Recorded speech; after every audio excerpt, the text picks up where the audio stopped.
ब्रह्ममुरारिसुराचितलिङ्गम् निर्मलभासितशोभितलिङ्गम् जन्मज दुःखविनाशकलिङ्गम् तत्प्रणमामि सदा शिवलिङ्गम् देवमुनिप्रवराजितलिङ्गम् कामदहं करुणाकरलिङ्गम् रावणदर्पविनाशनलिङ्गम् तत्प्रणमामि सदा शिवलिङ्गम्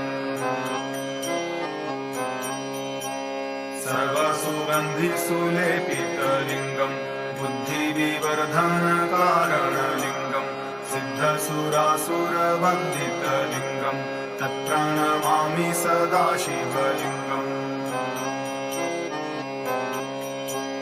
कनकमहामणिभूषितलिङ्गम् फणिपतिवेष्टितशोभितलिङ्गम्